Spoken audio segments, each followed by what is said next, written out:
വളരെ ചിന്തിച്ച്, വളരെ ശ്രദ്ധിച്ച്, വളരെ ആധികാരികമായി, വളരെ സുതാര്യമായി, വളരെ സുവ്യക്തമായി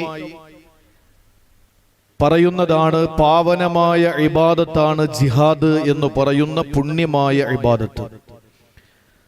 നമസ്കാരം പോലെ, നോമ്പ് പോലെ, സക്കാത്ത് പോലെ, ഹജ്ജ് പോലെ അല്ലാഹു സുബ്ഹാനഹു വ തആല അവന്റെ അടിമകൾക്ക് അല്ലാഹു നൽകിയ പുണ്യമായ ഇബാദത്താണ് ജിഹാദ് എന്ന് പറയുന്നത്. ആ ജിഹാദിനെ സംബന്ധിച്ചുള്ള ഹദീസുകളാണ് മണിക്കൂറുകൾ നാം ഇവിടെ ഇന്നലകളിലും ഇന്നും പാരായണം ചെയ്തത്. നമുക്കറിയാം, ഈ ജിഹാദ് എന്ന പാവനമായ പേര്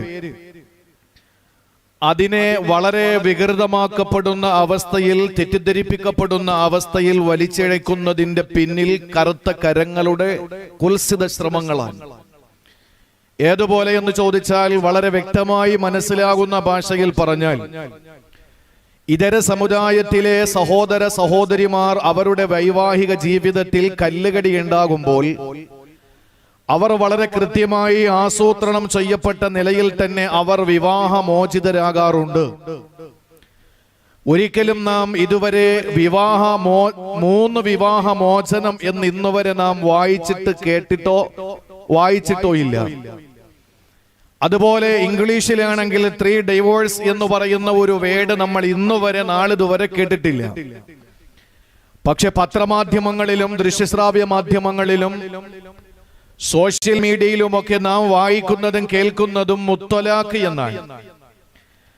ത്വലാഖ് എന്ന് പറയുന്ന വിശുദ്ധ ഖുർആനിലും ഹദീസുകളിലും പരാമർശിക്കപ്പെട്ട ആ വാക്കിനെ നാട്ടിൽ വെറുക്കുകയും മറക്കുകയും ചെയ്യുന്ന ചില വിഷയങ്ങളോട് ബന്ധപ്പെടുത്തി അതിന്റെ അകമ്പടി സേവിക്കത്തക്കവണ്ണം ആ പദത്തെ എടുത്ത് ചേർത്ത് വെച്ചുകൊണ്ട് പരിശുദ്ധമായ ഇസ്ലാമിനെ താറടിക്കുന്നതിനു വേണ്ടിയിട്ടുള്ള ശ്രമം പണ്ട് മുതലേ തുടങ്ങിയതാണ്.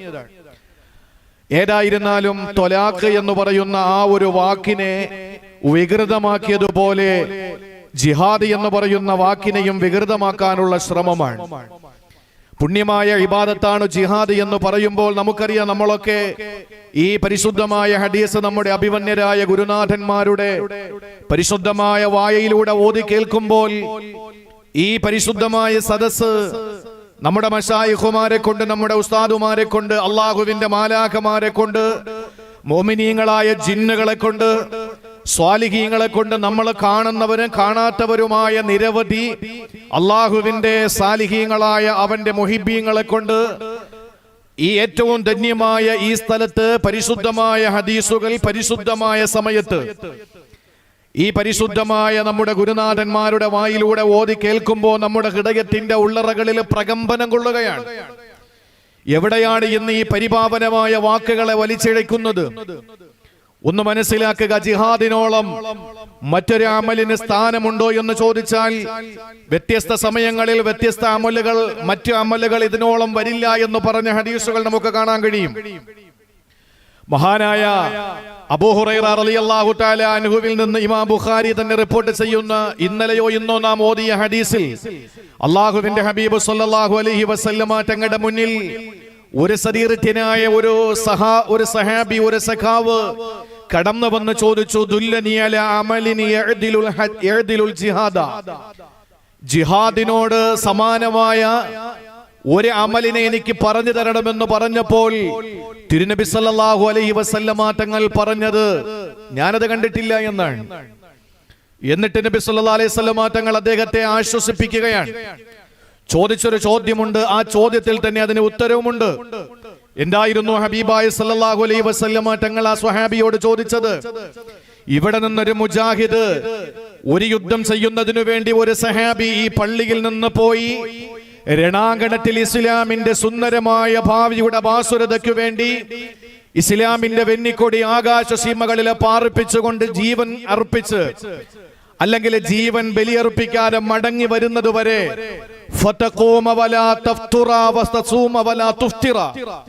നിങ്ങൾക്ക് ക്ഷീണം വരാതെ ഇവിടെ നമസ്കരിക്കാനും നിങ്ങൾക്ക് നോമ്പ് മുറിക്കാതെ തന്നെ നിരന്തരം നോമ്പ് പിടിക്കാനും നിങ്ങൾക്ക് സാധിക്കുമോ എന്ന് ചോദിച്ചപ്പോൾ അദ്ദേഹം പറഞ്ഞു, ആർക്കാണത് സാധിക്കുക? അത് തന്നെയാണ് ഇതിന്റെ മറുപടി. ജിഹാദോളം മറ്റൊന്നും വരില്ല, ഒരു ഇബാദത്തും ജിഹാദോളം വരില്ല എന്ന് പറഞ്ഞുകൊണ്ട് അഷ്റഫുൽ ഖൽഖ് സല്ലല്ലാഹു അലൈഹി വസല്ലമ തങ്ങൾ പഠിപ്പിച്ച പാവനമായ ഒരു ഇബാദത്താണ് ജിഹാദ്. അത് മനസ്സിലാക്കാത്തതിന്റെ പേരിലാണ് പ്രശ്നങ്ങൾ, അല്ലെങ്കിൽ മനസ്സിലാക്കിയവര് തന്നെ ഉറക്കം നടിക്കുകയാണ്. അതുകൊണ്ട് തന്നെ നമ്മെ സംബന്ധിച്ചിടത്തോളം ആ ഇബാദത്തിനെ സംബന്ധിച്ച് പൊതുസമൂഹത്തിന്റെ മുമ്പിൽ പറഞ്ഞു കൊടുക്കേണ്ട ബാധ്യതയുണ്ട്. എന്റെ പ്രിയമുള്ള സഹോദരങ്ങൾ, വീക്ഷിക്കുന്ന സഹോദരങ്ങളോട് പറയാനുള്ളത്, നബി സല്ലല്ലാഹു അലൈഹി വസല്ലമ തങ്ങൾ ഏറ്റവും കൂടുതൽ തെറ്റിദ്ധരിപ്പിക്കപ്പെടുന്ന കാലമാണ്. പക്ഷേ എവർക്കൊന്നും ഒരു കാര്യത്തിൽ ഇതുവരെയും തീരുമാനമായിട്ടില്ല. ഏതാണ് ആ കാര്യമെന്ന് ചോദിച്ചാൽ, 40-ാമത്തെ വയസ്സിൽ പരിശുദ്ധമായ നുബുവത്തും റിസാലത്തും കിട്ടി. ആ റിസാലത്തും നുബുവത്തും ഏറ്റെടുത്തതിനു ശേഷം 13 വർഷക്കാലം മക്ക കാലഘട്ടത്തിന്റെ 53 വയസ്സ് വരെയുള്ള ത്യാഗോജ്ജലമായ ആ ജീവിതത്തിന്റെ ബുദ്ധിമുട്ടുകളും പ്രയാസങ്ങളും വിഷമങ്ങളും ഒരിക്കൽ പോലും ഒരു ചരിത്രകാരന്മാർ രേഖപ്പെടുത്തിയിട്ടില്ല. ഈ 13 വർഷക്കാലം പുണ്യ ഹബീബ് സല്ലല്ലാഹു അലൈഹി വസല്ലമ തങ്ങളും അവിടുത്തെ പ്രിയപ്പെട്ട സഖാക്കളും അനുഭവിച്ച ത്യാഗത്തിന്റെ രാപ്പകലുകളെ സംബന്ധിച്ച് ഒരു ഗ്രന്ഥങ്ങളിൽ നമുക്ക് വായിക്കാൻ കഴിയില്ല, നമ്മുടെ പാവനമായ ഉലമാക്കൾ എഴുതി വെച്ച മഹത്തായ ഗ്രന്ഥങ്ങളിലല്ലാതെ. ഒരു പാശ്ചാത്യനും അത് എഴുതിയിട്ടില്ല. നിങ്ങൾ ആലോചിച്ചു നോക്കൂ. അതിനുശേഷം 53-ാമത്തെ വയസ്സിൽ പലായനം ചെയ്തു. 63-ാമത്തെ വയസ്സിൽ ഈ ലോകത്ത് നിന്ന് ജീവിതം പൂർത്തിയാക്കി റബ്ബിന്റെ റഹ്മത്തിലേക്ക് റഫീഖുൽ അലയിലേക്ക് പറന്നുയർന്നു. ഈ 10 വർഷക്കാലത്തെ ഡിക്ലെയർ വാറുകൾ, പ്രഖ്യാപിത യുദ്ധങ്ങൾ, രാജ്യദ്രോഹ കുറ്റം ചുമത്തപ്പെട്ട ചില ആളുകളോട് സമീപിക്കേണ്ട പ്രവാചകൻ എന്ന് പറയുന്ന അധികാരിയുടെ സമീപനങ്ങൾ, ആ യുദ്ധത്തിന്റെ വിഷയങ്ങളെ പറ്റി മാത്രം പാശ്ചാത്യന്റെ വെള്ള പേപ്പറുകളിലെ കറുത്ത അക്ഷരങ്ങൾ എഴുതി വെച്ചുകൊണ്ട് ഹബീബായ സല്ലല്ലാഹു അലൈഹി വസല്ലമ തങ്ങളെ ആക്ഷേപിച്ചുകൊണ്ടിരിക്കുകയാണ്. എവിടെ 13 വർഷക്കാലത്തെ ജീവിതത്തിന്റെ ത്യാഗം രേഖപ്പെടുത്താൻ പോയത്? അത് രേഖപ്പെടുത്തിയാൽ ഇസ്ലാം സുന്ദരമാണെന്ന് ലോകം തിരിച്ചറിയും. അതുകൊണ്ട് ഡിക്ലെയർ വാറുകൾ, പ്രഖ്യാപിത യുദ്ധങ്ങൾ, രാജ്യദ്രോഹത്തിന്റെ പേരിൽ ചില തീരുമാനങ്ങൾ എടുക്കേണ്ടി വരുന്ന ഘട്ടങ്ങളിൽ ആ തീരുമാനങ്ങളെ പറ്റി മാത്രം എഴുതി പിടിപ്പിച്ച നുണകൾ നമ്മൾ ആലോചിക്കണം. ഇന്നും പാശ്ചാത്യ ലോകത്ത് വിറ്റഴിക്കപ്പെടുകയാണ്. സിനിമകളാകുന്നു, പിന്നെ അതുപോലെ നാടകങ്ങളാകുന്നു, സീരിയലുകളാകുന്നു, എഴുതുന്നു, പാടുന്നു, പറയുന്നു, എന്തൊക്കെയാ ചെയ്യുന്നത്. എന്നിരുന്നാലും ഹബീബായ സല്ലല്ലാഹു അലൈഹി വസല്ലമ തങ്ങൾ ലോകത്ത് പഠിപ്പിച്ച ജിഹാദ് എന്ന് പറയുന്നത് ഒരിക്കലും കൊലയല്ല, അല്ല എന്ന് നമുക്ക് നഖ്ലിയായി അഖ്ലിയായി നമുക്ക് രേഖാമൂലവും ബുദ്ധിപരമായി നമുക്ക് മറുപടി കൊടുക്കാൻ കഴിയും.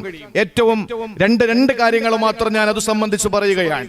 എന്റെ പ്രിയമുള്ള സഹോദരങ്ങളെ, ഒരൊറ്റ കാര്യം ഈ വിഷയത്തിൽ നമ്മൾ ചിന്തിച്ചാൽ മതി. ഒരിക്കലും ഈ ജിഹാദ് എന്ന് പറയുന്നത് കൊലയല്ല, ധിക്കാര മനസ്സുകളോടുള്ള അവരോടുള്ള എതിർപ്പിന്റെ സ്വരമാണ് ജിഹാദ് എന്ന് പറയുന്നത്. നമുക്ക് ഒരുപാട് മനസ്സിലാക്കാൻ കഴിയും ആ വിഷയങ്ങൾ നമുക്ക് പഠിക്കുമ്പോൾ. അള്ളാഹു നമുക്ക് ഇൽമു വർദ്ധിപ്പിച്ചു തരട്ടെ. ഒരിക്കൽ അനസ് റളിയല്ലാഹു അൻഹുവിനെ തൊട്ട് ഇമാം ബുഖാരി റഹിമഹുല്ലാ റിപ്പോർട്ട് ചെയ്യുന്നു. നമ്മൾ വായിച്ച ആ ഹദീസാണ്. അള്ളാഹുവിന്റെ റസൂൽ സല്ലല്ലാഹു അലൈഹി വസല്ലമ തങ്ങൾ സ്വഹാബാക്കളുമായിട്ട് യുദ്ധത്തിന് പോകുന്നു. ആ യുദ്ധത്തിൽ അവര് അണിനിരന്ന് യുദ്ധം ചെയ്തുകൊണ്ടിരിക്കുമ്പോൾ ഹബീബായ സല്ലല്ലാഹു അലൈഹി വസല്ലമ തങ്ങൾ, തബൂക്ക് യുദ്ധമാണ്, ആ സമയത്താണ് നബി സല്ലല്ലാഹു അലൈഹി വസല്ലമ തങ്ങൾ പറയുന്നു, ഇന്നാ ഖവാമൻ ബിൽ മദീനത്തി ഖലൗന, ചില ആളുകളെ നമ്മൾ മദീനയിലാക്കിയിട്ട് വന്നിട്ടുണ്ടല്ലോ, സാമ്പത്തിക ശേഷിയില്ലാത്തതിന്റെ പേരിൽ കരഞ്ഞ് കലങ്ങിയ കണ്ണുകളോടെ, തഫീലു മിനദ് ദംഇ, വിശുദ്ധ ഖുർആൻ പറയുന്നത് അങ്ങനെയാണ്. അവര് വന്നിട്ട് പോകാൻ അവർക്ക് സാമ്പത്തികം ഇല്ലാത്തതിന്റെ പേരിൽ, വാളുകളും പരിചകളും ഒട്ടകങ്ങളും കുതിരകളും ഒന്നുമില്ലാത്തതിന്റെ പേരിൽ നിങ്ങൾ ഇപ്പൊ പൊക്കോ, നമുക്ക് പിന്നെ പോകാമെന്ന് പറഞ്ഞ് മടക്കി വിട്ടപ്പോൾ അവരുടെ കണ്ണുകൾ കണ്ണുനീരിങ്ങനെ ചാലിട്ടൊഴുകുന്ന അവസ്ഥയിൽ അവർ മടങ്ങിപ്പോയി. അവരെ സംബന്ധിച്ച് മദീനയിൽ അള്ളാഹുവിന്റെ ഹബീബ് തനിച്ചാക്കി പോയ പ്രിയപ്പെട്ട സഹാബത്തിനെ പറ്റി രണാങ്കണത്തിൽ വെച്ച് പറഞ്ഞത്,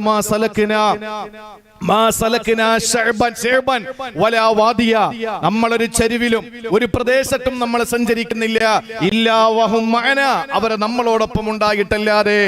കാരണം അവർക്ക് ചില കാരണങ്ങൾ കൊണ്ടാണ് അവരിവിടെ വരാത്തത്. ഇവിടെ ഒന്ന് ചിന്തിക്ക്, ഇവിടെ ആരെ വെട്ടിക്കിടത്തിയിട്ടാണ് അവർക്ക് നമ്മളോടൊപ്പം ജിഹാദിനുണ്ട് എന്ന് മുത്ത് സല്ലല്ലാഹു അലൈഹി വസല്ലം തങ്ങൾ പറഞ്ഞത്? ഇല്ല, അവരാരും വന്നിട്ടില്ല. അവർക്ക് കാരണങ്ങൾ ഉള്ളതിന്റെ പേരിൽ അവിടെയാണ്. പക്ഷെ അവരെ സംബന്ധിച്ച് പറഞ്ഞത്, അവർ നമ്മൾ എവിടെ പോകുന്നോ അവർ നമ്മളോടൊപ്പം ഉണ്ട് എന്ന് പഠിപ്പിച്ചത് എന്തിന്റെ പേരിലാണ്? ധിക്കാരങ്ങളോട്, അധർമ്മങ്ങളോട്, അസത്യത്തിനോട്, അനീതിയോടുള്ള ശക്തമായ മനസ്സിന്റെ വിയോജിപ്പാണ് ജിഹാദി എന്ന് പറയുന്നത്. അല്ലാതെ വാളും പരിചയം കൊണ്ട് ഇറങ്ങുന്നതിന്റെ പേര് മാത്രമല്ല ജിഹാദി എന്ന് പറയുന്നത്. ഈ ഹദീസിലൂടെ മനസ്സിലാക്കാൻ കഴിയും. നമ്മളൊക്കെ ബഹുമാനപ്പെട്ട മഹാന്മാരായ നമ്മുടെ ഗുരുനാഥന്മാർ, മശായിഖുമാർ, നമ്മുടെ ഉസ്താദുമാർ അവർ തന്ന ഇജാസത്ത് നമ്മൾ നിധി പോലെ സൂക്ഷിക്കുകയാണ്. ബഹുമാനപ്പെട്ട ശൈഖുന ഉസ്താദ് അവറുകൾ, കുളപ്പുറം ഉസ്താദ് അവറുകൾ, നവ്വറല്ലാഹു മർഖദ, എനിക്ക് മറക്കാൻ കഴിയില്ല, നമുക്ക് ആർക്കും മറക്കാൻ കഴിയില്ല. എന്റെ പ്രിയപ്പെട്ട സഹോദരങ്ങളെ, നമുക്ക് ഇജാസത്ത് തന്നു. ബഹുമാനപ്പെട്ട ഹസ്രത്ത് ഉസ്താദ് നമുക്ക് ഇജാസത്ത് തന്നു. ഇവിടെ പഠിക്കുന്ന സമയങ്ങളിലൊക്കെ എല്ലാവർക്കും ഇജാസത്ത് കൊടുത്തതാണ് ബദരിയത്ത്. നമ്മളെല്ലാവരും കൃത്യമായി ചെല്ലുന്നവരാണ്. ഈ ബദരിയത്ത് ചൊല്ലുമ്പോൾ നമ്മൾ തവസ്സുലാക്കി ദുആ ഇറക്കുന്നത് അല്ലാഹുമ്മ ഇന്നാ നസ്അലുക ബിനബിയിക വനതവസ്സലു ഇലൈക ബിനബിയിക സയ്യിദിനാ മുഹമ്മദിൻ സല്ലല്ലാഹു അലൈഹി വസല്ലം വഅബീ ബക്കറിൻ വഉമറ വഉസ്മാന വഅലിയൻ റളിയല്ലാഹു അൻഹും. ഉസ്മാൻ റളിയല്ലാഹു അൻഹുവിന്റെ പേര് പറയുന്നു. ബദറിൽ ഉസ്മാൻ തങ്ങൾ പങ്കെടുത്തില്ലല്ലോ. ബദറിൽ ഉസ്മാൻ തങ്ങൾ പങ്കെടുത്തില്ല. അന്ന് റുഖയ്യ ബീവിയാണോ ഉമ്മു കുൽസൂം റളിയല്ലാഹു അൻഹയാണോ ഏതോ ഒരു മകൾക്ക് അഥവാ ഉസ്മാൻ തങ്ങളുടെ ഭാര്യയ്ക്ക് രോഗമാണ്. അല്ലാഹുവിന്റെ ഹബീബ് സല്ലല്ലാഹു അലൈഹി വസല്ലം പറഞ്ഞു, നീ ഭാര്യയെ പോയി നോക്ക്, തൽക്കാലം വരണ്ട എന്ന് പറഞ്ഞു. പക്ഷെ ഇന്നും ബദരിയായി അറിയപ്പെടുകയും ആ ബദരിയത്ത് ഓതുമ്പോൾ ആ നാമത്തെ വിട്ടുകളയാതെ നമ്മൾ ചേർത്ത് പറയുകയും ചെയ്യുന്നു. ബദറിൽ പങ്കെടുക്കാതെ ബദരിയായ സ്വഹാബിയാണ് ഉസ്മാൻ ദുന്നൂറൈനി റളിയല്ലാഹു തആല അൻഹുവെങ്കിൽ മതപരമായി മാത്രമല്ല, ആഖിറവുമായി ബന്ധപ്പെട്ട കാര്യം മാത്രമല്ല, ഉസ്മാൻ റളിയല്ലാഹു തആല അൻഹുവിന് ഗനീമത്ത് കൂടി വീതിച്ചു കൊടുത്തു. ഗനീമത്ത് പോയവർക്ക് കൊടുത്തപ്പോൾ ഉസ്മാൻ തങ്ങൾ കൂടെ കൊടുത്തു. എന്താ അതിന്റെ അർത്ഥം? നിങ്ങളുടെ മനസ്സിന്റെ ഉള്ളറകളിൽ അധർമ്മത്തോടുള്ള, അനീതിയോടുള്ള ആ നിങ്ങളുടെ മനസ്സിന്റെ ആ ഒരു ജാഗ്രത ഉണ്ടല്ലോ, അതിനാണ് ജിഹാദ് എന്ന് പറയുന്നത്. ഇത് ഏത് സമുദായത്തോടാ പറഞ്ഞു കൊടുക്കേണ്ടത്? ആരായിരുന്നു മനസ്സിലാക്കുക? പ്രിയമുള്ള സഹോദരങ്ങളെ, അങ്ങനെ ഈ അസത്യത്തോടുള്ള ഒരു എതിർപ്പ്, അല്ലെങ്കിൽ നമുക്ക് അവരോടുള്ള ഒരു വിയോജിപ്പ്, അനീതിയോടുള്ള നമ്മുടെ കർക്കശ നിലപാട്, അതിനല്ലേ ജിഹാദ് എന്ന് പറയുന്നത്. അതിന് ഇത്ര പ്രശ്നമാക്കേണ്ട കാര്യമുണ്ടോ? ഒരിക്കലും ലക്ഷ്യം രക്തമൊഴുക്കലല്ലോ. ഇവിടെ ഒരു ഹദീസ് നമ്മൾ വായിച്ചു. മഹാനായ അബ്ദുല്ലാഹി ബിൻ അബി ഔഫ റളിയല്ലാഹു അൻഹുവിൽ നിന്ന് മഹാനായ ഇമാം ബുഖാരി റഹിമഹുല്ലാഹ് റിപ്പോർട്ട് ചെയ്ത ഹദീസാണ് നമ്മൾ വായിച്ച്. നബിയും സഹാബാക്കളും സല്ലല്ലാഹു അലൈഹി വസല്ലം റളിയല്ലാഹു അൻഹും അവർ രണാങ്കണത്തിലേക്ക് പോയി. സഹാബാക്കളും നബിതങ്ങളും രണാങ്കണത്തിൽ നിൽക്കുമ്പോൾ അവിടെ ശത്രുക്കൾ വന്നില്ല.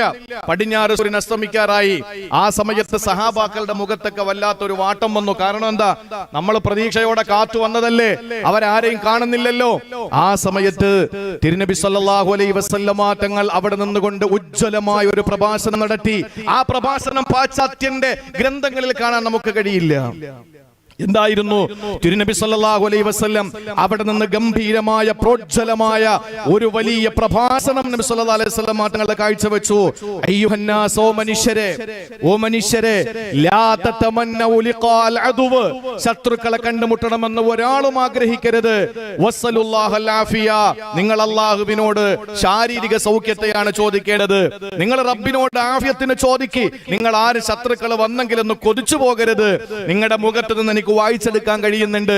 പടിഞ്ഞാറ് സൂര്യൻ അസ്തമിക്കാറായി. യുദ്ധം നിയമപരമായിട്ട് അവസാനിപ്പിക്കേണ്ട സമയമെടുത്തു.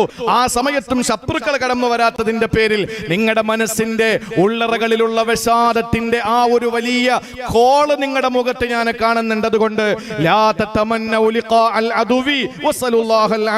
നിങ്ങൾ റബ്ബിനോട് ആഫിയത്തിന് ചോദിക്കുക. ഇനി നിങ്ങൾ അഥവാ ശത്രുക്കളെ കണ്ടുമുട്ടിയാൽ ഫസ്ബിറു, നിങ്ങൾ ക്ഷമിക്കുക. ഇവിടെ പാലായിലെ ബിഷപ്പ് പറഞ്ഞ മോശമായ സ്വഭാവത്തെ, മോശമായ ചില വാക്കുകളെ പരിശുദ്ധമായ പള്ളി മെമ്പറുകളിലും മെഹ്റാബുകളിലും പ്രസംഗിക്കുമ്പോൾ പലരും പറഞ്ഞു, നിങ്ങൾ ക്ഷമിക്കണം, അയാൾ എന്തോ പറഞ്ഞോട്ടെ, നിങ്ങൾ ക്ഷമിക്കണം, നിങ്ങൾ അല്ലാഹുവിനെ സൂക്ഷിച്ച് ജീവിക്കണം എന്നല്ലല്ലോ അതിന്റെ അർത്ഥം. വൈൻ തസ്ബിറു എന്ന് പറഞ്ഞാൽ നിങ്ങൾ പറയുന്നതൊക്കെ കേട്ടുകൊണ്ട് നിങ്ങൾ അടുത്ത കാതിന്റെ അടുത്ത ഭാഗം കൂടി കേൾപ്പിക്കാൻ വേണ്ടിയിട്ട് ചേർന്ന് നിന്ന് കൊടുക്കണമെന്നല്ലല്ലോ ഈ സബറിന്റെ അർത്ഥം. മറിച്ച് നിങ്ങളിത് മുസ്ലിം ആയതിന്റെ പേരിലാണല്ലോ, നിങ്ങൾ പരിശുദ്ധമായ ദീൻ മുറുകെ പിടിച്ചതിന്റെ പേരിലാണല്ലോ, ഖുർആൻ അംഗീകരിച്ചതിന്റെ പേരിലാണല്ലോ, നിങ്ങൾ റബ്ബുനല്ലാ, അല്ലാഹുവാണ് നമ്മുടെ സംരക്ഷകൻ എന്ന് ലോകത്തിന്റെ മുമ്പിൽ വിളിച്ചു പറഞ്ഞതിന്റെ പേരിലാണല്ലോ നിങ്ങൾ ഈ അനുഭവിക്കുന്നത്. അതുകൊണ്ട് ഞാൻ തൽക്കാലം എന്റെ മതത്തിന്റെ ആചാരങ്ങളെ ആളുകളുടെ മുമ്പിൽ, പൊതു സൊസൈറ്റിയുടെ മുമ്പിൽ, സമാജത്തിന്റെ മുമ്പിൽ ഞാനൊന്ന് മറച്ചു വെക്കാം, ഇനി എന്റെ ഇബാദത്തുകളൊക്കെ ഒന്ന് കുറച്ചു വെക്കാം, ജുമയൊന്നും തൽക്കാലം തുടങ്ങണ്ട എന്ന ഒരവസ്ഥയിലും നിന്റെ മതത്തിന്റെ വിഷയത്തിൽ നീ വെള്ളം ചേർക്കുന്ന സാഹചര്യം ഉണ്ടാകാതെ എന്ത് പ്രതിസന്ധി വന്നാലും പിടിച്ചു നിൽക്കണം എന്നാണ് അതിന്റെ അർത്ഥമെന്ന് മഹാന്മാരായ മുഫസ്സിരീങ്ങൾ നമ്മെ പഠിപ്പിക്കുന്നുണ്ട്. അതുകൊണ്ടാണ് തൊട്ടടുത്ത് തത്തക്കൂന്നുകൂടി പറഞ്ഞത്. എന്താ? നിങ്ങൾ ഇതിനെ വെള്ളം ചേർത്താൽ നാളെ റബ്ബിനെ കണ്ടുമുട്ടേണ്ടി വരും, നിങ്ങൾ അല്ലാഹുവിനെ സൂക്ഷിക്കേണ്ടി വരും, നിങ്ങളെ പടച്ചവന്റെ മുമ്പിൽ എത്തേണ്ടി വരും. അതുകൊണ്ട് സൂക്ഷിക്കെന്ന് പറഞ്ഞു. ഇവിടെ പറഞ്ഞത് എന്താണ്? നിങ്ങൾ അഥവാ ശത്രുക്കളെ എങ്ങാനും കണ്ടാൽ ഫസ്ബിറു, നിങ്ങൾ ക്ഷമയോടെ നിങ്ങൾ അതിനെ നേരിടണം, നിങ്ങൾ പിന്തിരിഞ്ഞോടരുത്. എന്നിട്ട് പറഞ്ഞു അല്ലാഹുവിന്റെ റസൂൽ അവിടത്തെ സഹാബത്തിനോട് പറഞ്ഞത്, വഅലമു അന്നൽ ജന്നത തഹത ളിലാലി സുയൂഫ്. വളരെ ഗൗരവത്തോടു കൂടി സമൂഹത്തിന്റെ മുമ്പിൽ ഇതൊക്കെയാ പറഞ്ഞു കൊടുക്കേണ്ടത്. നമ്മൾ പറയണം, അല്ലാഹുവിന്റെ ഹബീബ് സല്ലല്ലാഹു അലൈഹി വസല്ലം പറഞ്ഞു, വഅലമു അന്നൽ ജന്നത തഹത ളിലാലി സുയൂഫ്. എന്താണ് വഅലമു? നിങ്ങൾ അറിയണം, ഗൗരവമുള്ള കാര്യമാണ്. അല്ലാഹു തആല ഖുർആനിലൂടെ ഇഅ്ലമു എന്ന് പറഞ്ഞിട്ടുള്ളത്, ഹദീസുകളിൽ ഇഅ്ലമു എന്ന് പറഞ്ഞിട്ടുള്ളത് ശേഷം പറയുന്ന പ്രമേയത്തിന്റെ പ്രാധാന്യത്തെ പരിഗണിച്ചുകൊണ്ടാണ്. അതുപോലെ ഹബീബായ നബി തങ്ങൾ പറയുന്നു, ഇഅ്ലമു അന്നൽ ജന്നത തഹത ളിലാലി സുയൂഫ്. വാളിന്റെ നിഴലിലാണ് സ്വർഗ്ഗമുള്ളത്. വാളിന്റെ പിടിയിൽ എന്നല്ല പറഞ്ഞത്, നിങ്ങൾ വെട്ടിക്കിടത്തിയാൽ നിങ്ങൾക്ക് സ്വർഗം കിട്ടൂ എന്നല്ല പറഞ്ഞത്, മറിച്ച് നിങ്ങൾ അവരുടെ വാളിനിരയായി വീണാൽ നിങ്ങൾക്ക് സ്വർഗമുണ്ടെന്നാണ് പറഞ്ഞത്. നിങ്ങളൊന്ന് ആലോചിച്ചു നോക്കൂ. ഇവിടെ ബഹുമാനപ്പെട്ട നജീബ്, ഞങ്ങൾ പഠിക്കുന്ന സമയത്താണ് നജീബ് ഉസ്താദിന്റെ, അള്ളാഹു ദീർഘായുസ് കൊടുക്കട്ടെ, ബദറിന്റെ വാൾ, ഇസ്ലാമിന്റെ വാൾ എന്ന് പറയുന്ന ഒരു കാസറ്റ് ഇറങ്ങിയത്. ഇന്ന് കാസറ്റിന്റെ കാലമല്ലല്ലോ. അന്ന് ഞങ്ങൾ 2, 3, 4 വട്ടം ആ കാസറ്റ് കേട്ടു. ആ കാസറ്റിൽ നജീബ് ഉസ്താദ് വളരെ സുതാര്യമായി പറഞ്ഞിട്ടുണ്ട്, മെമ്പറുകളിൽ നിൽക്കുമ്പോൾ ഇടത് കൈയിലാണ് വാള് പിടിക്കുന്നത്. സഹജമായി നമ്മുടെ ഇടത് കൈക്കാണ് ശക്തി കുറവ്, വലത് കൈക്കാണ് ശക്തി കൂടുതൽ. എന്തിനെയാ സൂചിപ്പിക്കുന്നത്? ശക്തിയുള്ള വലത് കൈയിൽ പിടിച്ചാരെയും വെട്ടലല്ല നമ്മുടെ ലക്ഷ്യം, മറിച്ച് ശക്തി കുറഞ്ഞ കൈയിലാണ് വാള് പിടിക്കേണ്ടത്. രണാങ്കണത്തിൽ ശക്തിയുള്ള വലത് കൈയിലാണ് പരിച പിടിക്കേണ്ടത്. നമുക്ക് ഏറ്റവും പ്രധാനപ്പെട്ടത് തടുക്കലാണ്, പ്രതിരോധിക്കലാണ്. വേണ്ടി വന്നാൽ ഇടത് കൈയിരിക്കുന്ന വാള് കൊണ്ടൊന്ന് കോതാമെന്നുള്ളതല്ലാതെ വലത് കൈയിരിക്കുന്ന വാള് കൊണ്ട് വെട്ടിയിട്ട് ശക്തി കുറഞ്ഞ കയ്യിലുള്ള പരിച കൊണ്ട് എതിർക്കലല്ല എന്ന് പഠിപ്പിച്ചത് ബദറിന്റെ വാൾ, ഇസ്ലാമിന്റെ വാൾ എന്ന കാസറ്റിലൂടെ നജീബ് ഉസ്താദ് നമ്മെ പഠിപ്പിച്ചു. ഒന്ന് ആലോചിച്ച് നോക്കിയേ. എന്താ പറഞ്ഞത്? നിങ്ങളുടെ വാളിന്റെ നിഴലിലാണ് നിങ്ങളുടെ സ്വർഗമുള്ളതെന്ന് പറഞ്ഞാൽ ഇവിടെ ഒരിക്കലും ആരെയും കൊല്ലാനല്ല പഠിപ്പിക്കുന്നത്. നിങ്ങൾ സത്യത്തിനെതിരെ നടക്കുന്ന ധിക്കാരത്തിന്റെ മുമ്പിൽ പിടിച്ചു നിൽക്കുമ്പോൾ നിങ്ങൾ പെടഞ്ഞു വീണാൽ അവിടെയാണ് നിങ്ങൾക്ക് സ്വർഗമെന്ന് പഠിപ്പിച്ചു. അള്ളാഹു നമുക്ക് മനസ്സിലാക്കാനുള്ള തൗഫീക്ക് നൽകി അനുഗ്രഹിക്കുമാറാവട്ടെ. തീരുന്നില്ല. നിങ്ങൾ ആലോചിച്ച് നോക്കൂ. ശേഷം അള്ളാഹുവിന്റെ റസൂൽ സല്ലല്ലാഹു അലൈഹി വസല്ലം ഇന്ന് നമ്മൾ ഓതിക്കേട്ട് ഒരു ദുആ ചെയ്തല്ലോ. ഹബീബായ നബി തങ്ങൾ ആ യുദ്ധത്തിൽ എല്ലാവരെയും ഒരുമിച്ച് കൂട്ടിയിട്ട് ഒരു ദുആ നടത്തി. ആ ദുആയിൽ അല്ലാഹുവിന്റെ ഹബീബ് ദുആ എന്നത്, അല്ലാഹുമ്മ മുൻസിലൽ കിതാബ്, അല്ലാഹുവേ വിശുദ്ധമായ ഗ്രന്ഥം ഇറക്കുന്നത് നീയാണ്, വിശുദ്ധമായ ഗ്രന്ഥം ഇറക്കിയത് നീയാണ്, മുൻസിലൽ കിതാബ്. ശേഷം നബി തങ്ങൾ പറയുന്നു, മുജ്രിയ സഹാബ്, മേഘത്തിൽ നിന്നും മഴ വർഷിപ്പിക്കുന്ന അല്ലാഹ്, വഹാസിമൽ അഹ്സാബ്, സഖ്യകക്ഷികളായ അവിടുത്തെ ജൂതന്മാരടക്കമുള്ള സഖ്യകക്ഷികളെ ഖന്ദഖിന്റെ രണാങ്കണത്തിൽ വെച്ച് പരാജയപ്പെടുത്തിയ അല്ലാഹ്, ഇഹ്സിംഹും വൻസുർ അലൈഹിം, അല്ലാഹുവേ അവരെ പരാജയപ്പെടുത്തിക്കൊണ്ട് ഞങ്ങളെ രക്ഷപ്പെടുത്തണേ, ഞങ്ങളെ സഹായിക്കണേ. അവിടെ ദുആ ചെയ്തു. വളരെ ത്യാഗോജ്ജലമായ ഒരു പോരാട്ടത്തിന്റെ നടുവിൽ അല്ലാഹുവിന്റെ ഹബീബ് സല്ലല്ലാഹു അലൈഹി വസല്ലമ തങ്ങളുടെ ദുആയായിരുന്നു. ഞാൻ ദീർഘമായി പറയുന്നില്ല. ഞാനിത് പറയുന്നത് നിങ്ങളോടല്ല, ഉസ്താദുമാരെ സംബന്ധിച്ചിടത്തോളം ഞാൻ ഏറ്റവും കൂടുതൽ സന്തോഷമായിട്ട് ധൈര്യമായിട്ട് പ്രസംഗിക്കുന്നത് ഇവിടെയാണ്. എന്നെ 8 വർഷം പഠിപ്പിച്ച എന്റെ ഗുരുനാഥനുണ്ട്, എന്നെ 2 വർഷം പഠിപ്പിച്ച 2 നൂറ്റാണ്ടും 8 നൂറ്റാണ്ടും എന്റെ മനസ്സിൽ ഓർമ്മയായി നിൽക്കുന്ന എന്റെ അഭിവന്യരായ ഗുരുനാഥന്മാരുള്ളപ്പോൾ എനിക്ക് പ്രസംഗിക്കാൻ ധൈര്യമുണ്ട് എന്ത് സഫാഹത്തുണ്ടെങ്കിലും വിളിച്ച് പറഞ്ഞു തരും. അങ്ങനെ പറഞ്ഞ് ഞാൻ കരുതും ഞാൻ നല്ല പ്രസംഗമാണ്, ഇങ്ങനെ കരുതി ഇവിടെ അങ്ങോട്ട് വരുമ്പോഴായിരിക്കും പ്രസംഗിക്കുമ്പോൾ അതിലുള്ള കുറവുകൾ. ബഹുമാനപ്പെട്ട ഷെയ്ഖുൽ ഹദീസ് ഉസ്താദ് അവറുകൾ 1-ാം നമ്പർ നമ്മുടെ മന്നാനിയിലെ റൂമിൽ നിന്ന് ജനാല തുറന്നിട്ട് വാ എന്ന് പറഞ്ഞിട്ട് ഓരോ ദിവസത്തെ പ്രസംഗത്തിന്റെയും കുറവുകൾ പറഞ്ഞു തന്ന് ആ ഒരു നിലയ്ക്ക് നമ്മളാക്കി മാറ്റി. അള്ളാഹു നമ്മുടെ വഫാത്തായ ഉസ്താദുമാർക്ക് അള്ളാഹു ദറജകൾ ഉയർത്തി കൊടുക്കട്ടെ. ജീവിച്ചിരിക്കുന്ന നമ്മുടെ അഭിവന്യരായ ഉസ്താദുമാർ നമ്മുടെ തണലാണ്. നമ്മളിപ്പോ അവരുടെ വില അറിയില്ല. അവര് നമ്മോട് യാത്ര പറഞ്ഞ് അള്ളാഹുവിന്റെ റഹ്മത്തിലേക്ക് ഉയരുമ്പോഴാണ് നമ്മൾ വിലയറിയുന്നത്. അള്ളാഹു അവർക്കൊക്കെ ദീർഘായുസ് കൊടുക്കട്ടെ, ആരോഗ്യം നൽകട്ടെ. അള്ളാഹു ആഫിയത്തുള്ള ദീർഘായുസ് നൽകി അനുഗ്രഹിക്കുമാറാവട്ടെ. പ്രിയപ്പെട്ട സഹോദരങ്ങളെ, അതുകൊണ്ട് ആവേശമായിരുന്നു സഹാബത്തിന് ജിഹാദ് എന്ന് പറഞ്ഞാൽ.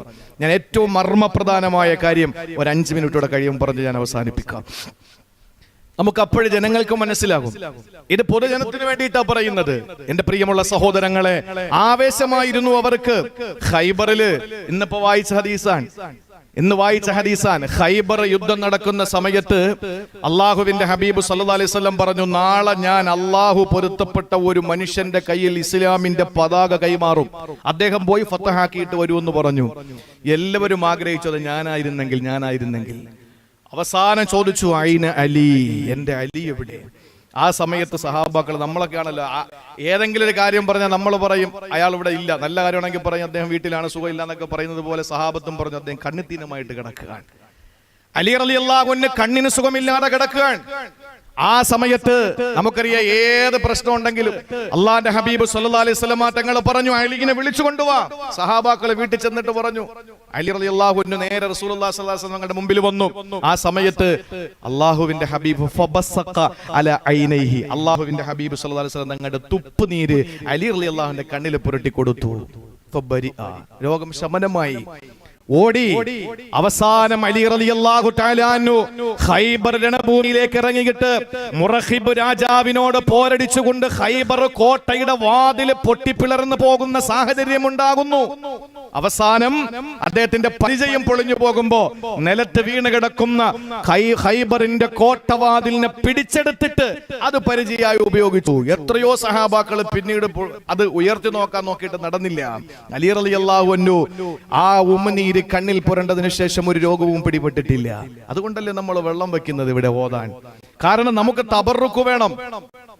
തബറുക്ക് വേണം എന്റെ പ്രിയപ്പെട്ട സഹോദരങ്ങളെ. അതുകൊണ്ട് ആവേശം, സഹാബ കണ്ണിത്തീനമായി കിടക്കുമ്പോഴും രണാങ്കണത്തിലേക്ക് പോകണമെന്ന് പറഞ്ഞപ്പോൾ എനിക്ക് കണ്ണിത്തീനമാണ്, അതുകൊണ്ട് വേറെ ആരെങ്കിലും ഏൽപ്പിക്കണമെന്നല്ല, ഓടി ആ വിവരം അറിഞ്ഞുകൊണ്ട് അങ്ങനെയാണ് അവർ യുദ്ധം ചെയ്തത്. മറ്റൊരു യുദ്ധത്തിൽ പോകാൻ അള്ളാന്റെ ഹബീബ് സല്ലല്ലാഹു അലൈഹി വസല്ലം അന്നത്തെ നേരിയ പരാജയപ്പെട്ട് കടന്നു വന്ന സഹാബത്തിനോട് പറഞ്ഞു, നാളെ ഞാൻ ഒരാളുടെ കയ്യിലായിരിക്കും കൊടി കൊടുക്കുക. ആ ആളിനെ അല്ലാഹു തൃപ്തിപ്പെട്ടിരിക്കുന്നു. റളിയല്ലാഹു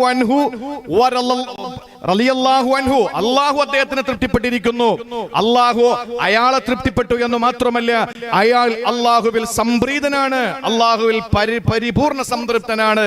അള്ളാഹുവും അദ്ദേഹവും പരസ്പരം തൃപ്തിപ്പെട്ട ഒരു മനുഷ്യനുണ്ട്, അദ്ദേഹമാണ് നാളെ സൈന്യാധിപനാവുന്നതെന്ന് പറഞ്ഞു. സംഭറിയണോ? അതിനുശേഷം ഈ പറച്ചിൽ കേട്ടതിന് ശേഷം എന്നും നാളെയാണ് സംഭവിക്കാൻ പോകുന്നത്. ഓരോരുത്തരും ദുആ ചെയ്തു, അല്ലാഹുവേ ഞാനായിരുന്നെങ്കിൽ. ലീഡർ ആവാനും പ്രസിഡന്റ് ആകാനുള്ള വെപ്രാളം കൊണ്ടല്ല, മറിച്ച് യുദ്ധത്തിന് പോകുമ്പോ ഷഹീദാകാനുള്ള മോഹമാണ്. മാത്രമല്ല അല്ലാഹ് തൃപ്തിപ്പെട്ടു, അല്ലാഹുവിനെ തിരിച്ചു തൃപ്തിപ്പെട്ട ഒരു മനുഷ്യനല്ലേ, ആ ഒരു സർട്ടിഫിക്കറ്റ് എനിക്ക് കിട്ടിയിരുന്നെങ്കിൽ എന്ന് ആഗ്രഹിച്ചുകൊണ്ട് ഓരോരുത്തരും ഇരുന്നു. ഉമർ റളിയല്ലാഹു അൻഹുവിനെ പറ്റി പറയുന്നത്, നമസ്കാരത്തിൽ നബി സല്ലല്ലാഹു അലൈഹി വസല്ലം തങ്ങളുടെ തൊട്ട് പുറകിൽ തന്നെ പോയിരുന്നു. തിരിഞ്ഞു നോക്കുമ്പോ എന്നെ കാണണം. പിറ്റന്ന് തലേ ദിവസമല്ലേ പറഞ്ഞിരിക്കുന്നത്. അപ്പൊ നബി തങ്ങൾ ഇങ്ങനെ നോക്കുക, നമസ്കാരം കഴിഞ്ഞ് ഇങ്ങനെ നോക്കിയപ്പോ ഉമർ റളിയല്ലാഹു തആല അൻഹു പറയാ, ഇങ്ങനെ ശരീരം ഒന്ന് പൊന്തിച്ചിരുന്നു എന്നെ കാണട്ടെ എന്ന് പറഞ്ഞിട്ട്, ഇനി കാണാതിരുന്നാലോ എന്ന് വെച്ചിട്ട്. ഇത് ആവേശമാണ് അവരുടെ, ഇത് ആവേശമാണ് യുദ്ധത്തിന് പോകാൻ, ജിഹാദ് ചെയ്യാനുള്ള ആവേശമാണ്. അതുകൊണ്ടല്ലേ ഉമർ ഫാറൂഖ് റളിയല്ലാഹു തആല അൻഹു ദുആ ചെയ്യുന്നതാണ്, ഓരോ സമയത്തും ദുആ ചെയ്യുമായിരുന്നു. അല്ലാഹുമ്മ ർസുഖ്നി ഷഹാദ വജ്അൽ മൗതി ഫീ ബലദി റസൂലില്ലാഹ്. അല്ലാഹുമ്മ ർസുഖ്നി ഷഹാദ, അല്ലാഹുവേ എനിക്ക് രക്തസാക്ഷിത്വം നൽകണേ അല്ലാ. വജ്അൽ മൗതി ഫീ ബലദി റസൂലില്ലാഹ്, അല്ലാഹുവിന്റെ റസൂലിന്റെ ഈ മണ്ണിൽ വെച്ച് എന്നെ മരിപ്പിക്കണേ അല്ലാ. ഇതെങ്ങനെ ശരിയാവും? സഹാബാക്കൾ ചോദിച്ചു, ഇത് എന്ത് ദുആയാ? ഒന്ന് ഷഹീദാകണം, രണ്ട് മദീന പള്ളിയിൽ വെച്ച് മരിക്കണം. മദീന പള്ളി ഇസ്ലാമിന്റെ തലസ്ഥാന നഗരി. ആരിവിടെ കടന്നു വന്ന് യുദ്ധം ചെയ്യാൻ, അല്ലെങ്കിൽ ആരിവിടെ വന്ന് അങ്ങയെ കൊല്ലാൻ? അപ്പൊ ദുആ അങ്ങനെ ശരിയാകും. ഉമർ റളിയല്ലാഹു അൻഹു പറഞ്ഞു, ഇന്നല്ലാഹ അലാ കുല്ലി ഷൈഇൻ ഖദീർ, അല്ലാഹുക്ക് കഴിവുണ്ടല്ലോ എന്ന് പറഞ്ഞു. മനസ്സിന്റെ ആഗ്രഹം പോലെ അത് സംഭവിച്ചു. മുഗീറത്ത് ബിൻ ശുഅബ റളിയല്ലാഹു അൻഹു എവിടെ യാത്ര പോയിരിക്കുന്നു? അദ്ദേഹത്തിന്റെ അടിമയായിരുന്ന ഫൈറൂസ് നഹാവന്തി എന്ന് പറയുന്ന നഹാവന്തുകാരനായ ഫൈറൂസ് എന്ന് പറയുന്ന അദ്ദേഹത്തിന് അറിയപ്പെടുന്നത് അബൂ ലുഅ്ലുഅ എന്നാണ്. അബൂ ലുഅ്ലുഅ എന്ന ഇരട്ട പേരുള്ള, അബൂ ലുഅ്ലുഅ എന്ന കുഞ്ഞത്തലമുള്ള ഫൈറൂസ് നഹാവന്തി എന്ന നഹാവന്തുകാരനായ ഫൈറൂസി, അയാൾ രണ്ട് ഭാഗവും മൂർച്ചയുള്ള വിഷത്താൽ ഊട്ടപ്പെട്ട അമ്പ് കയ്യിൽ വെച്ചുകൊണ്ട് സുബഹി നമസ്കാരത്തിന് നേരം പരപര വെളുക്കുന്നതിന് മുമ്പുള്ള ആ അരണ്ട വെളിച്ചത്തിൽ മദീനത്തുൻ നബവിയുടെ അകത്തളത്തിലേക്ക് കയറി വന്നു. നമസ്കാരത്തിന് മുമ്പ് സഫുകൾ ചൊവ്വാക്കാൻ വേണ്ടി ഉമർ ഫാറൂഖ് റളിയല്ലാഹു അൻഹു തിരിഞ്ഞു നിന്നു. കർട്ടന്റെ പിന്നിൽ ഒളിച്ചു നിന്നു അബൂ ലുഅ്ലുഅ. അവസാനം കൈകെട്ടാൻ നേരത്ത് ഒരൊറ്റ കുത്താണ് കുത്തിക്കൊടുത്തു. രണ്ട് ദുആയും അല്ലാഹു സ്വീകരിച്ചു. എങ്ങനെ? ഒരിക്കലും ഒരു മുസ്ലിം അല്ലാത്ത ഒരാൾ മദീന പള്ളിയിലേക്ക് കടന്നു വരുന്നതിനെ കർക്കശമായി നിരോധിച്ചിരുന്ന ആളാണ് ഉമർ റളിയല്ലാഹു അൻഹു. പക്ഷേ ഒരു ചെറിയ വിഷയം ഇവർ തമ്മിൽ ഉണ്ടായിരുന്നു. മുഗീറത്ത് ബിൻ ശുഅബ കൊടുക്കുന്ന ശമ്പളം പോരാ, എനിക്ക് ശമ്പളം വാങ്ങിത്തരണമെന്ന് പറഞ്ഞിരുന്നു ഈ ഫൈറൂസി മഹാനായ ഉമർ ഫാറൂഖ് തങ്ങളോട്. ഇല്ലെങ്കിൽ ഞാൻ ഇനി ജോലിക്ക് നിൽക്കില്ലെന്ന് പറഞ്ഞു. ഉമർ റളിയല്ലാഹു അൻഹു പറഞ്ഞു, നീ നിന്റെ യജമാനെ സൂക്ഷിക്കണം, പടച്ചോനെ സൂക്ഷിക്കണം, നീ കുഴപ്പമൊന്നും ഉണ്ടാക്കരുതെന്ന് പറഞ്ഞു. അദ്ദേഹത്തിന് അത് ഇഷ്ടപ്പെട്ടില്ല. അതുകൊണ്ട് ചെറിയ ഒരു കൂലിയുടെ വിഷയത്തിലുള്ള കൊലപാതകം ആലോചിച്ചു നോക്കൂ. അങ്ങനെ കൊന്നപ്പോൾ മഹാനായ ഉമർ ഫാറൂഖ് റളിയല്ലാഹു അൻഹു അവിടെ നിന്നുകൊണ്ട് സൂറത്തുൽ അഹ്സാബിന്റെ ആയത്തോതുകയാണ്, വകാന അംറുല്ലാഹി ഖദറൻ മഖ്ദൂറാ, അല്ലാഹുവിന്റെ തീരുമാനമാണ്.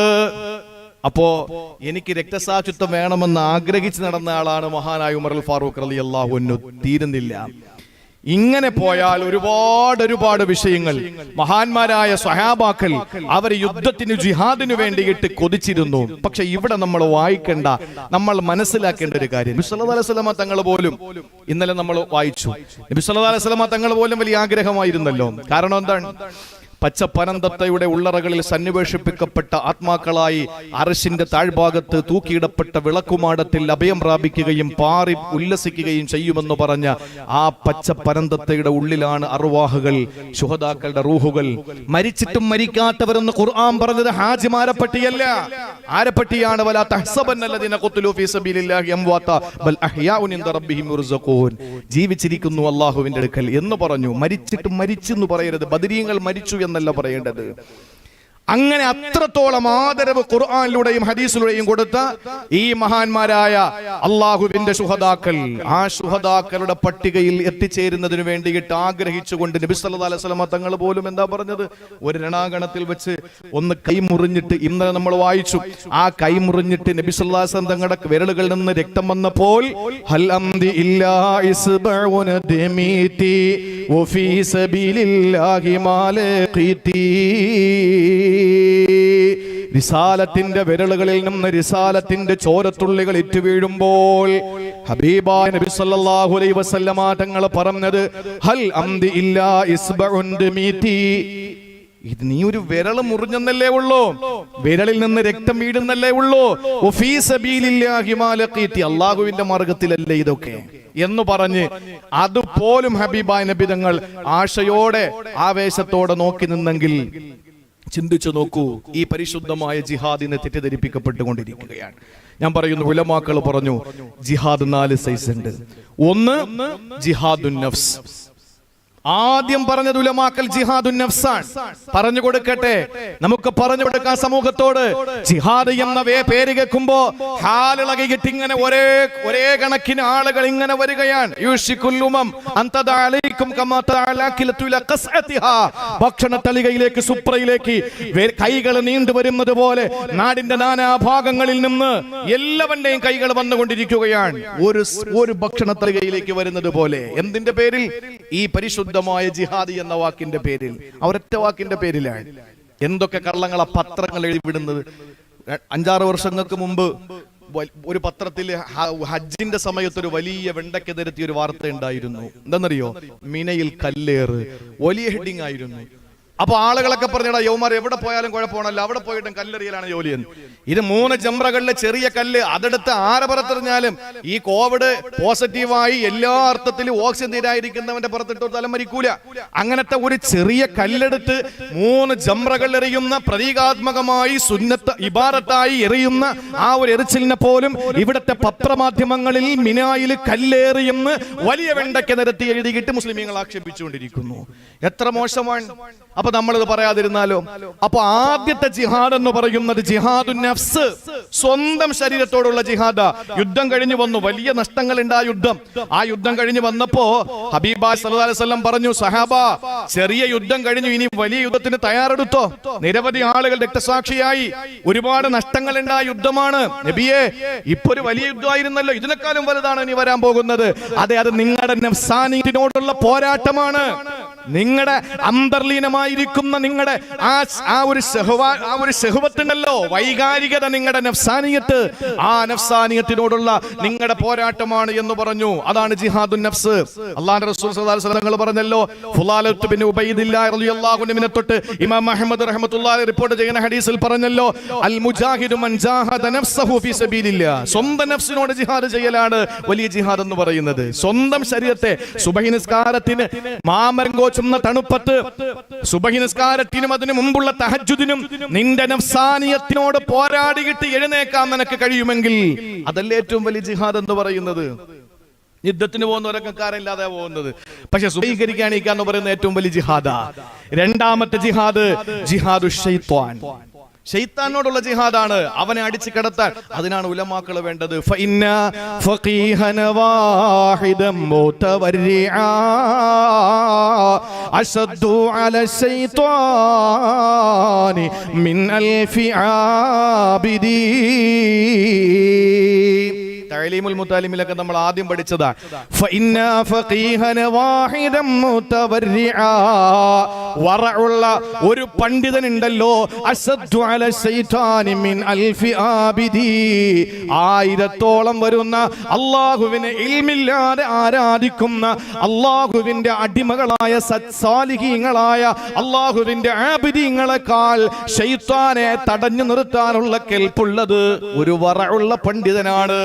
അത് ശൈത്താനിയത്തിനെ തടഞ്ഞു നിർത്താൻ. അപ്പൊ ആ പണ്ഡിത വേഷം ഇപ്പൊ ചില ആളുകൾക്ക് ഈ പറയുന്ന ആളുകൾ കൊടുത്തോണ്ടിരിക്കുകയാണ്. നല്ല പണ്ഡിതനാണെന്ന ആളുകൾ പറയുന്ന ആരെയാണ്? ഈ വിവരക്കേട് വിളിച്ചു പറയുന്ന ആളുകളോട് പറയാ, നിങ്ങൾ വലിയ പണ്ഡിതനാ, അവർ നിങ്ങളൊന്നും ചെയ്യരുത്, അത് പാടില്ല എന്ന് പറയുന്നവരൊക്കെ തീവ്രവാദികൾ എന്ന് പറഞ്ഞുകൊണ്ടിരിക്കുന്ന കാലമാണ്. ഒന്നാലോചിച്ചു നോക്കൂ. മൂന്നാമത്തെ ജിഹാദാണ് ജിഹാദുൽ കുഫാർ, ജിഹാദുൽ മുനാഫിഖീൻ.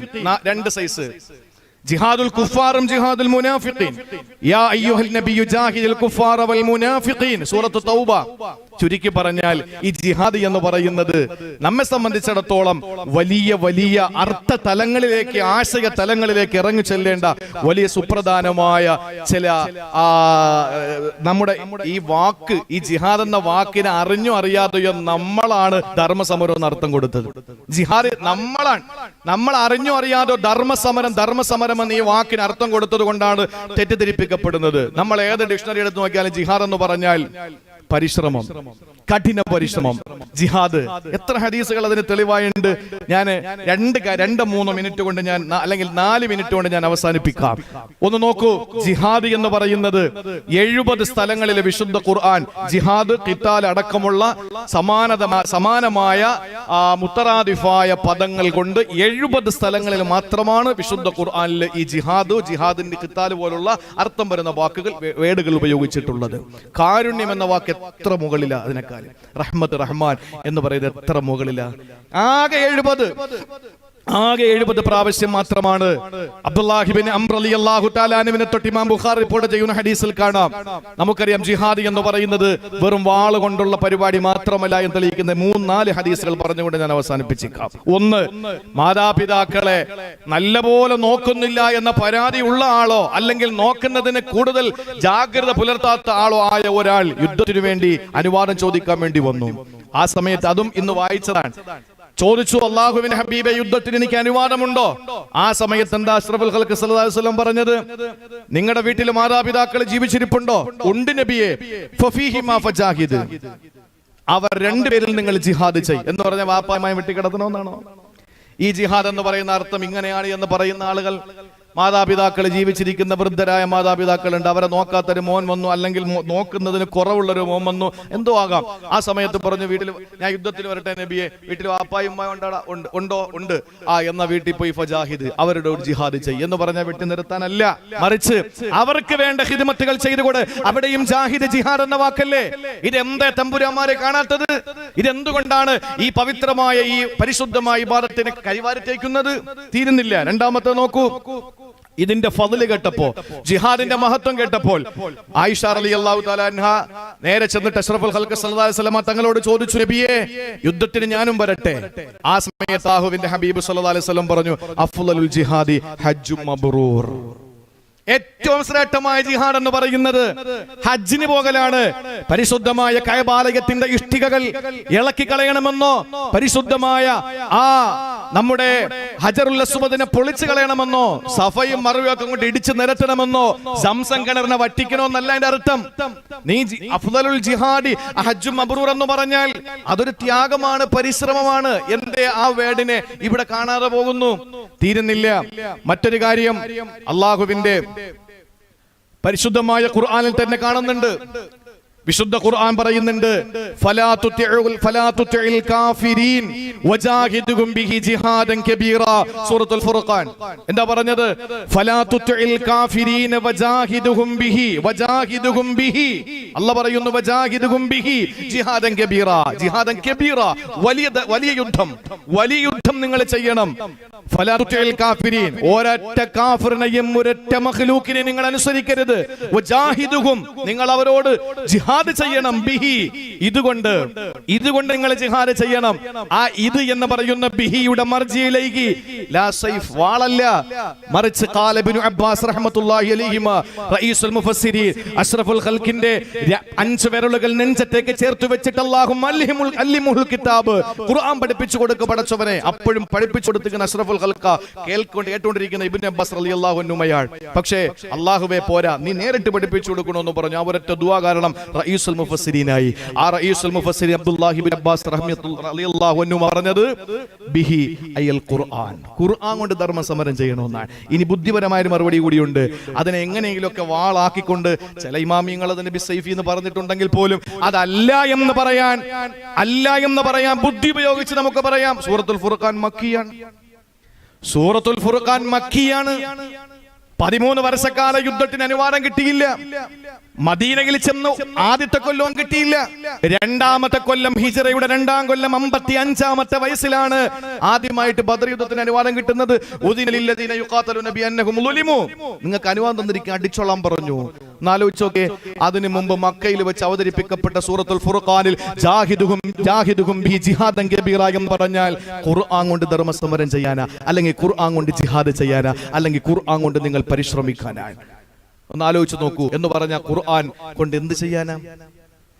നമുക്ക് പറയാം, ഈ ഖുർആൻ ഓതിയിട്ട് ഇവിടത്തെ മുഴുവൻ അധർമ്മങ്ങളെയും എതിർക്കുന്ന ഒരു ജിഹാദാണെങ്കിൽ ആ വലിയ ജിഹാദും കബീറിന്റെ ആളുകളാണ് നമ്മളെന്ന് പറഞ്ഞു കൊടുക്കാം. അതിനു വേണ്ടിയിട്ടാണ് നമ്മൾ കഷ്ടപ്പെടേണ്ടതും പഠിക്കേണ്ടതും. അപ്പൊ ഖുർആനെ പറ്റിയും പറഞ്ഞ വാക്ക് ജിഹാദ് എന്നാണ്. മറ്റൊരിക്കൽ താരിഖ് ബിൻ ശുഹാബ് റളിയല്ലാഹു അൻഹു ഇമാം അഹ്മദ് റിപ്പോർട്ട് ചെയ്ത ഹദീസിൽ കാണാം, അയ്യുൽ ജിഹാദി അഫ്ളൽ, ഏറ്റവും ശ്രേഷ്ഠമായ ജിഹാദ് എന്ന് ചോദിച്ചപ്പോൾ അല്ലാഹുവിന്റെ ഹബീബ് സല്ലല്ലാഹു അലൈഹി വസല്ലം പറഞ്ഞു, കലിമത്തു ഹഖിൻ ഇൻദ സുൽത്താനിൻ ജായിർ, അക്രമകാരിയായ ഭരണാധികാരിയുടെ മുമ്പിൽ സത്യം വിളിച്ചു പറയലാണ്.